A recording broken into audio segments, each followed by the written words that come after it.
నమస్తే, welcome to garam garam వార్తలు. ఎట్లున్నారు? అంత మంచేనా? చలో ఇయాల కూడా మీకోసం మంచి మంచి వార్తలు పట్టుకొని వచ్చిన.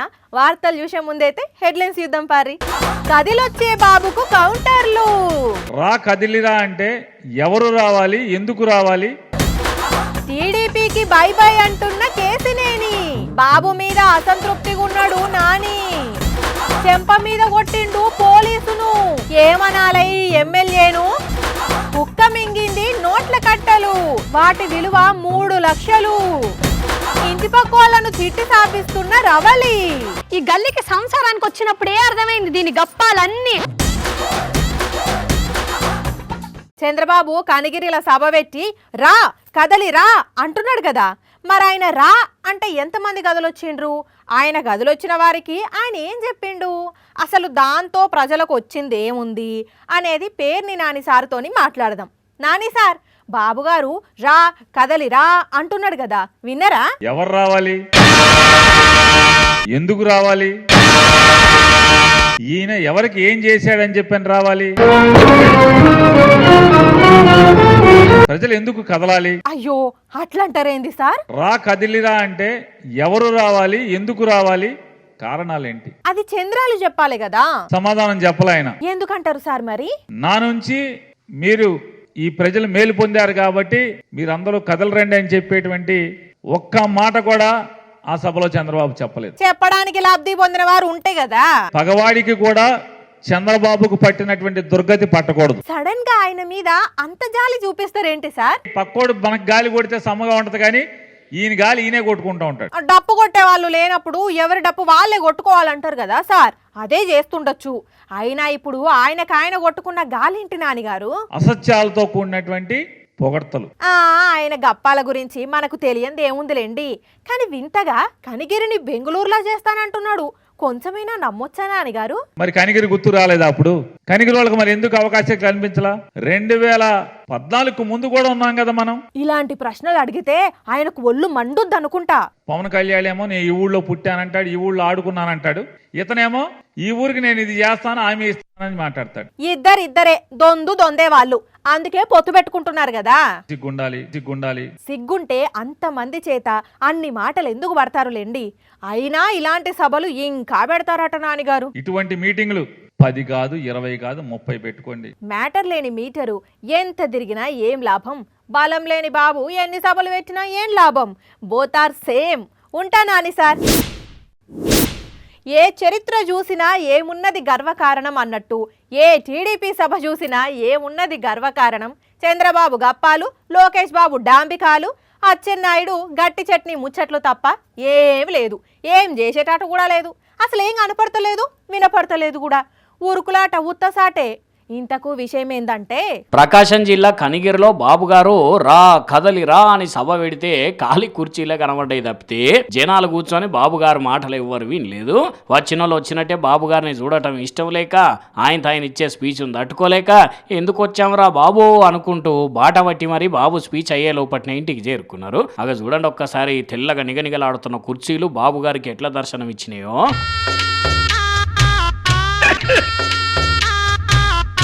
పాపం ప్రపంచకంలో అట్టర్ ఫ్లాప్ సభ అని ఫైనల్ లిస్ట్ తీస్తే ఫస్ట్ ప్రైజ్ వచ్చేటట్టు కొడుతున్నది కదా. దీనికి కొండంత రాగం తీసి మీటింగ్ పెడితే జనాలు ఇజ్జత్ తీసి గజ్జెగ్గైతే అయినా జనాలు ఎందుకు మీటింగ్కి వస్తారు చెప్పండి?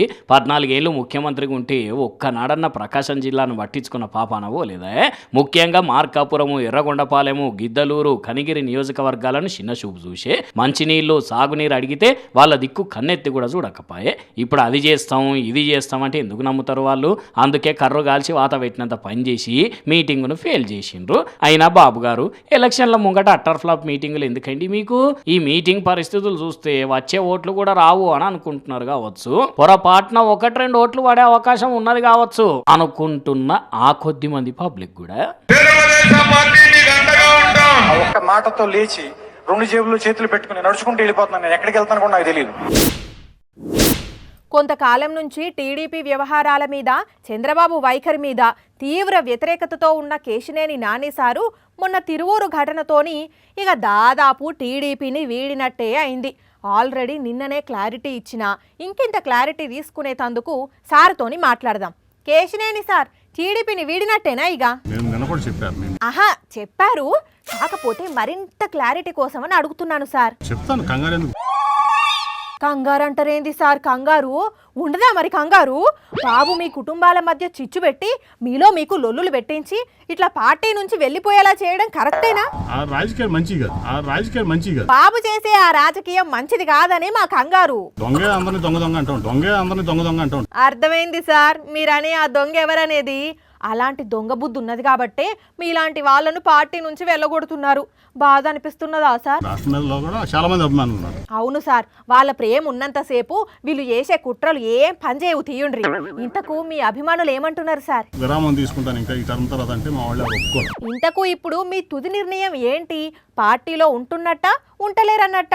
ఒకసారి నేను వద్దనుకుంది పార్టీ, చంద్రబాబు గారు నన్ను పొమ్మన్నారు, ఇంకా నేను ఉండటం అనేది కరెక్ట్ కాదు.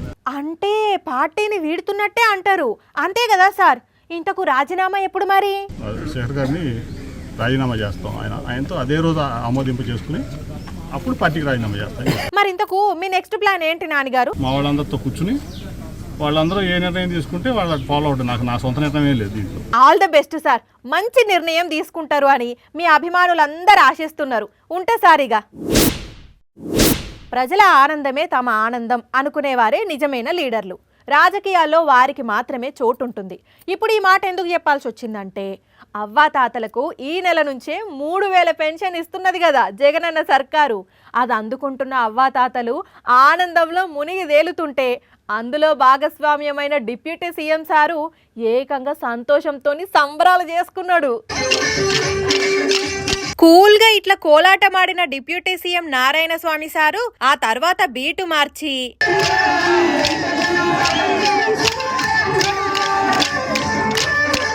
వారేవా సారు మంచి జోష్లు ఉన్నట్టున్నాడు. అందుకే హ్యాపీగా ఇట్లా డాన్స్ ఆడుతున్నాడు. చిత్తూరు జిల్లా గంగాధర్ నెల్లూరు నియోజకవర్గంలో ఉన్న పాలసముద్రం మండలంలో పెన్షన్ల పెంపు కార్యక్రమం జరిగింది. దానికి హాజరైన సారు అవ్వా తాతల పట్ల తనకున్న ఆనందాన్ని పంచుకుంటా ఇట్లా అందరితోని కలిసి కోలాటమాడి డాన్స్ చేసిండు. దేశంలోనే ఏ రాష్ట్రంలో లేని విధంగా 3000 పెన్షన్ ఇస్తున్నది మన రాష్ట్రమే అని గర్వంగా చెప్పిండు నారాయణ స్వామి సారు. ఇదంతా కూడా జగనన్న పేదల పట్ల చూపిస్తున్న అభిమానమే అని చెప్పాలి. మరి కాదా? అధికారంలోకి వచ్చినాక దశల వారీగా 3000 పెన్షన్ ఇస్తామని చెప్పిండు. ఆ మాటకు కట్టుబడి అమలు చేసి చూపెట్టిండు.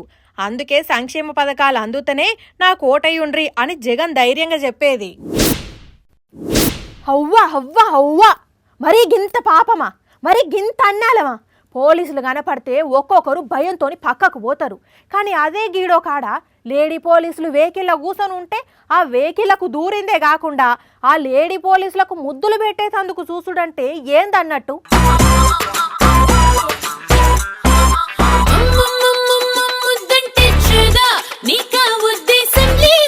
ఇగో ఈ కొండెంగ గురించే యాంకర్ చెప్పింది. అగా చూడండి పోలీస్ మేడాన్ని ఎట్లా ఆట పట్టిస్తున్నదో, ముద్దు పెడతా అనుకుంటా. ఓ కొండెంగదానా నడు అవతలికి, ఏమనుకుంటున్నావే? పోలీస్ మేడంని పట్టుకునే ఆగమాగం చేస్తున్నావు? కొండెంగవా మనిషివా నువ్వు? ఆడవాళ్ళు కనబడతా ఆగవు? ఏదో మేడం మంచిది కాబట్టి ముఖానికి చేతులు అడ్డం పెట్టుకుంటున్నది నవ్వుకుంటా, కానీ సీరియస్ అయ్యానంటే కొడుక కేసు పెట్టి లోపటేసానంటే నల్లగున్న మూతి కమిలిపోయి ఎర్రగా అవుతుంది ఏమనుకుంటున్న వాళ్ళ దెబ్బలకు. మరి కొండెంగ మేడం మీద ఎందుకు అంతగానో మనసు పడ్డదో? ఈగ సినిమాలో నాని లెక్క దీనికి కూడా ఏమైనా హిస్టరీ ఉన్నదో గానీ చూస్తుంటే పాట వీళ్ళకు బాగా అలవాటు ఉన్న కొండెంగానే ఉన్నట్టున్నది. అందుకే అట్లా జీప్ ఎక్కి ఆడుతుంటే కూడా వీడియోలు తీసుకుంటే నవ్వుతున్నారు తప్పితే దాన్ని ఏమంటలేరు. లాస్ట్ కు జీప్ బయట ఉన్న పోలీస్ సార్ నడువు అవతలికి అనగానే కిందికి దిగి వెళ్ళిపోయింది. లక్నోలో జరిగింది ఇది. వాళ్ళ డిపార్ట్మెంట్ కు సంబంధించిన వాళ్ళే ఒకరు ఇంటర్నెట్ లో వీడియో పెట్టేసరికి ఇరుగా వైరల్ అవుతున్నది. ఇప్పుడు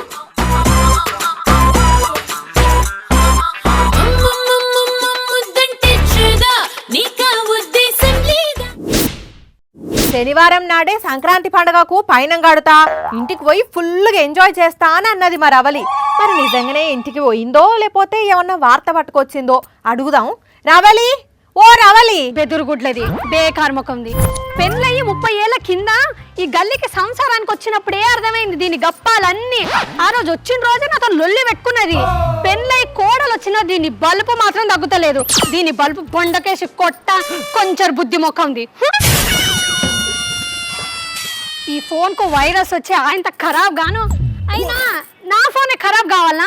ఆ ఎదురింటి రంగమ్మ, ఆ పక్కింటి పుల్లమ్మ ఫోన్ ఖరాబ్ కావచ్చు కదా. అన్ని కష్టాలన్నీ నాకే వస్తాయి. నాకు కొడుకు పుట్టినప్పుడు ఓర్వలే, నా కొడుకు 10 పాస్ అయినప్పుడు ఓర్వలే, నా కొడుకు పట్నంలో పోయి చదివినప్పుడు ఓర్వలే, నాకు మంచి కోడలు వచ్చినప్పుడు ఓర్వలే, మనవరాలు వచ్చినప్పుడు ఓర్వలే. కొంగ ముఖంది, కోడి పిల్ల ముఖంది. ఓ రవలి, ఏమైంది అంత గరం అవుతున్నావు? ఎవరేమన్నారు? దాని కళ్ళకు కలకలు రాను, దాని కాళ్ళకు కీలవాతం వచ్చి రావా. రోజు దాని పొద్దున్నే దాని కోడలు వచ్చి గొప్ప గొప్ప గుద్దాలి, దాని మొగుడు పిల్లగా తాగొచ్చి దాని పళ్ళ పళ్ళ వీకాలి. అయ్యో, ఓయ్ రవలి, ఏందా మాటలు? ఎవరిని తిడుతున్నావు? ఎందుకింత పరేషాన్లు ఉన్నావు? ఏమైంది చెప్పు ముందుగాల. ఎదురింటి ఎంకమ్మను, పక్కింటి పాపమ్మను, అవతల గల్లి అచ్చమ్మను, ఊరవతల బుచ్చమ్మను, ఆఖరికి మా యారాలందరినీ తిడుతున్నా. అందరినీ తిడుతూనే ఉంటా. నువ్వు ఆపక నన్ను. నా తెల్లే ఓ గయ్యాలిదానా అని అనుకోరా. నువ్వు అంతమందిని తిడుతున్నావు కదా.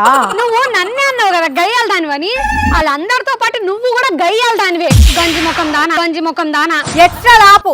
ఎందుకు నోరు నెత్తిన పెట్టుకుంటున్నావో ముందా చెప్పు. లేకుంటే ఏందంజలి, రోజు ఎదురింటి పాపమ్మకు డబ్బెడు పాలు పోస్తా, అచ్చమ్మకు కూర పెట్టిస్తా, బుచ్చమ్మకు పప్పుచారు పోషిస్తా.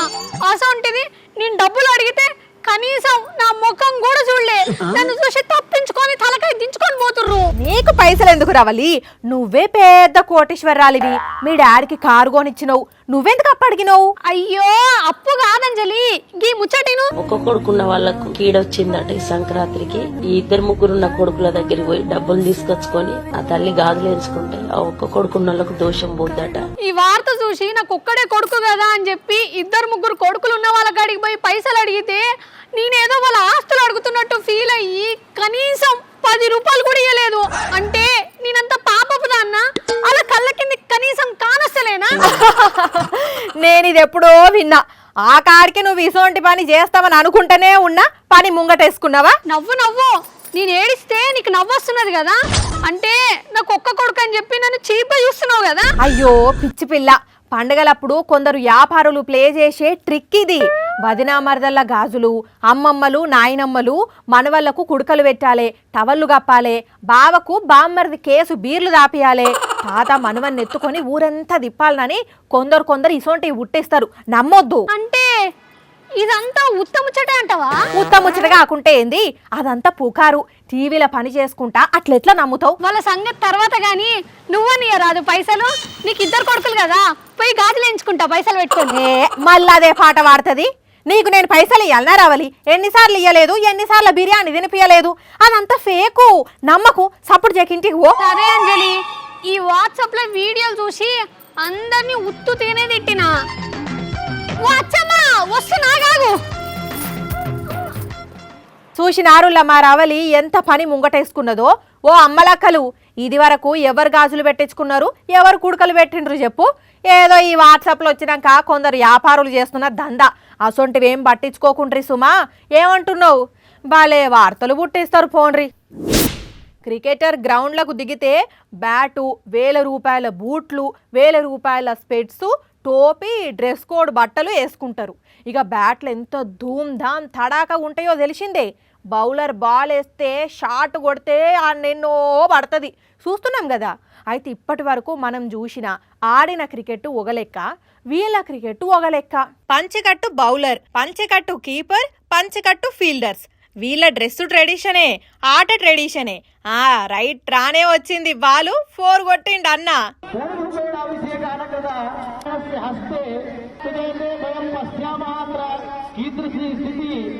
మధ్యప్రదేశ్ రాష్ట్రం భోపాల్లా సంస్కృతి బచావో మంచ్ వాళ్ళు మన దేశ సాంప్రదాయాన్ని ప్రతిబింబించేలా పోటీలు పెట్టి కామెంటరీ కూడా సంస్కృతంలో చెప్పిండ్రు.